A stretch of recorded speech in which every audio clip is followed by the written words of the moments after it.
Friday Night Football. Your first and goal coverage with Joel Villanueva is supported by McDonald's Valley Wine. Hey, what's up? The old country song, I've Been Everywhere, man, has been on repeat for Mission veterans. The Patriots have been everywhere, man. With their home stadium still not ready, Mission Vets has played 8 games in 8 different stadiums. Despite that, the Patriots a perfect 8-0. With that win streak roll on tonight, let's go to Valley View's Tiger Stadium where the Patriots had their hands full with a red-hot Jerilyn team. Here's Channel 5's Brandon Ortega with the very latest. Brandon? Well, this game's so important for both teams. Jerilyn had to win to stay in the district championship race, and then Mission Veterans, if they won, they would already clinch a share of the district title and have a path to an outright championship. This one not over yet, but let's go to the highlights and show you all the action we've got so far. A jam-packed highlight reel here.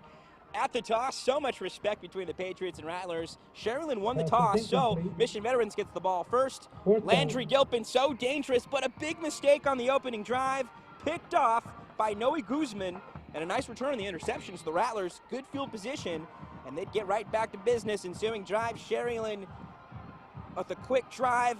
Edgar Longoria buying time, and then hooks up, gets the throw just off in time to Hector Zavala. Rattlers strike first, 7-0. So the next drive, Patriots marching right back down the field. 4th and goal, Gilpin scrambling, and that's when he's at his best. 8-yard touchdown.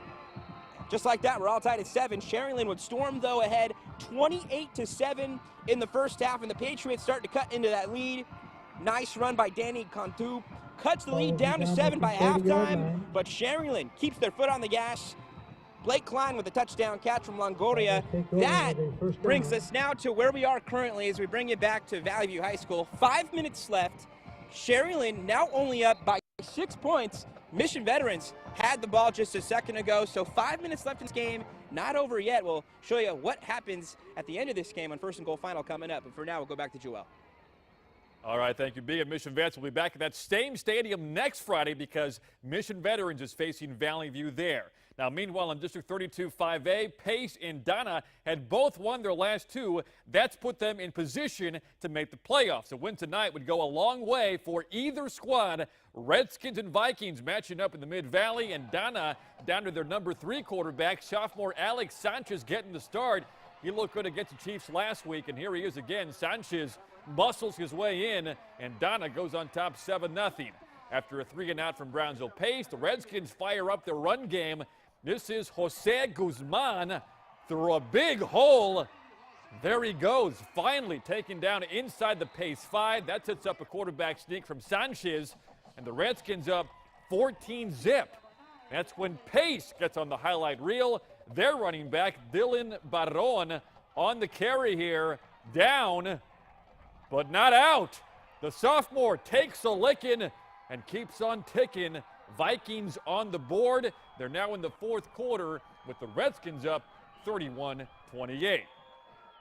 McAllen Memorial took care of business last night. Rowe trying to do the same tonight. The win by the Warriors would set up a district title game with the Mustangs next week. But first, Rowe had to play La Jolla. The Coyotes' Robert Torres hauls in the long touchdown. And cue the fight song, Jalisco. That's how it goes. Rowe responds. That's Valverde Garcia. Warriors tie it up at 7. Second quarter, Coyotes set up their offense, and this is Eddie Villarreal. Bring on the end zone. Coyotes playing some spirited football. They go up 14-7. Rowe ties it up before the half, but the final fight song playing tonight belongs to La Jolla. Coyotes victorious 17-14. Battles for playoff spots are underway all across the valley. One of our perennial playoff contenders has been Harlingen. But entering tonight, the Cardinals were in danger of missing the postseason. Could the Cardinals get back in the playoff mix? For the update on Harlingen and Brownsville Hanna, we bring in Channel 5's Ruben Juarez, who's live at Bogus Stadium. Ruben? Hey, Joel, you mentioned it. Harlingen finds itself in unfamiliar territory. They're fighting just to get in the playoffs. They've lost their last 2 games in district. Harlingen, one of 3 teams in 32-6A with a 3-2 district record. Tonight, they're taking on one of the upstarts in all of the valley, Hanna. The Eagles 6-2 this year. 4-2 in district. Could the Cardinals knock off the Eagles? Let's go ahead and take a look at the highlights. Tonight's game, all about defense in the first half. Although one Eagle player did his best to put on a show, no score first quarter. Victor Campos to Cesar Mancias, who traps the ball with his helmet. David Tyree, Super Bowl style for the Eagles. Later on in the first, another drive, he takes a handoff and hurdles a defender to pick up the first down. However, those drives come up empty for the Eagles. Harland's defense holding strong throughout the first half, forcing multiple turnovers. Late first half, now final play of the first 2 quarters. Eagles coming on for a field goal attempt. Miguel Payan, it's up and it's good. Eagles up 3-0 at the midway point. Second half, Cesar Mancias, we mentioned him earlier, and now he's showing off why he's the man.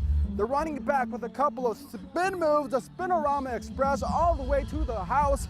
Touchdown Eagles. Hanna with a huge second half blitz. The Eagles scored 21 in the third quarter, and Hanna goes on to win 32-6. An impressive win for the Eagles. Next week they'll take on Wesco East and Harland. They'll have a super tough task. Undefeated San Benito next week. The Cardinals will need to win to at least have a shot, depending on other results, just to get in the playoffs. Let's go back to you in the studio, Joel. All right, thank you, Ruben. The La Villa Cardinals haven't lost a game since Zach Gomez joined the team 4 weeks ago. La Villa 2-0 in district, looking to make it 3-0 tonight. Cardinals hosting Santa Maria, and we start with the home team. Gomez back to pass. Plenty of time to find sophomore receiver Manuel Solis, and La Villa out front early. Then it's the Cougars battling back. The pass high up in the air here that's caught for the score, but La Villa keeps on winning. The Cardinals now 3-0 in district play. Let's go out to Mission. The Pioneer Diamondbacks coming out for a district game against Laredo Martin. The Tigers would take an early 6-0 advantage, but Pioneer says, hey, we can play some ball too, boy. Diego Perez wide open, and Jacob Rosales hits him. Extra point no good. We've got a 6-all game still in the first quarter. D-backs with another aerial attack. Rosales drops it in the bucket. There is Roel Cajero on the catch. Pioneer takes the lead, and they are in victory lane tonight, 20-13 the final. Up to Laredo, the Roma Gladiators looking for their first win of the season, facing Cigarroa. David Rios here, untouched into the end zone. Roma takes the lead early. Second quarter, this is Adrian Maldonado running for days on this play, a 54-yard touchdown, and the Gladiators, the G-men, they do get that first win. The final score, 21-17. Well, all season long, San Benito has been our top-ranked 6A team in Dave's dozen. No surprise, the Greyhounds also at the front of the pack in their district standings. With the win over Wesco tonight, San Benito would clinch their district title outright. Channel 5's Trayson Bragg has all the highlights from Bobby Morrow Stadium. Trayson? Joel, tonight the Panthers would try to move their winning streak to 3 straight games against a team that many, as you mentioned, are calling the Valley's top team.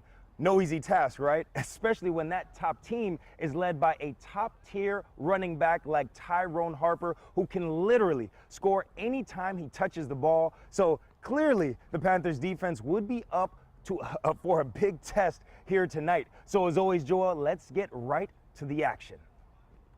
It was a full moon here tonight, Joel, so things were getting weird early. The Lady Panther gave me a few smooches, but please don't tell my wife, Joel. As I mentioned, Harper would get the Harper show going early here with this touchdown run to put his team on the scoreboard. And on the next series, look at him take the handoff, and look at the patience, and then the vision to find the hole, and then the acceleration, and oh, look at the ballerina level balance to keep his feet. And from there, he just pushes the nitrous button and leaves everybody in the dust on his way into the end zone for his second touchdown of the night. And oh, believe me, the Harper show was far from done at that point. On the next series, Harper says, hey, coach, this time I want to catch a touchdown pass. And that's exactly what he did on this screen pass. Look at him just walk into the end zone for his third touchdown of the night. Harper would also return a punt for his fourth touchdown of the night.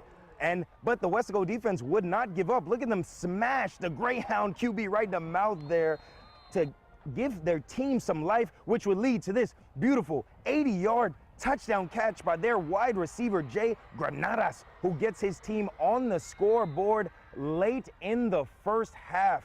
Joel, to be honest with you, Weslaco just had no answer for the Harper Show or the rest of the Hounds, which is why the Hounds are staying undefeated here tonight after beating the Panthers by a score of 64-14. Reporting live in San Benito, I'm Trayson Bragg, Channel 5 Sports. All right, thank you, Trayson. The Red Ants of Progreso up in Corpus Christi facing West Oso. Both teams looking for their first district win. The Bears up big early, 21-zip. Second quarter, Red Ants, Joshua San Roman gets it to his receiver, but not much else going on for them. West Oso in control the whole way. Bears win 47-7. Next week, West Oso will play Port Isabel for a playoff spot. We now go to our first and goal scoreboard. McAllen tippy toes past Palmview 32-29. Edinburgh shuts out PSJ Southwest 28-0 tonight. It is Edinburgh North and Memorial in overtime at the moment, while Weslaco East knocks off Harlingen South 49-21. Mercedes blanks Porter 54-zip. Gruya over Hidalgo 24-9. Also tonight, Raymondville taking down Port Isabel 22-7, while Santa Rosa gets a district win over the Falfurrias jerseys. In the fourth quarter, it's Banquetti over Monte Alto 42-21, and Rio Hondo with a big district win over Orange Grove. Highlights of that game coming up on the first goal final later tonight. Now, marching bands are part of the Valley football experience. Before we go, we would like to acknowledge those marching bands that have qualified for next week's state contest up in San Antonio. Congrats to Santa Rosa, Porter, Sheryland, Rio Grande City, Roma, Brownsville Lopez, and Pioneer. All these bands will compete inside the Alamo Dome next week. The 3A bands will march on Tuesday, while 5A bands will march on Wednesday. That's a look at sports. We'll be right back after this.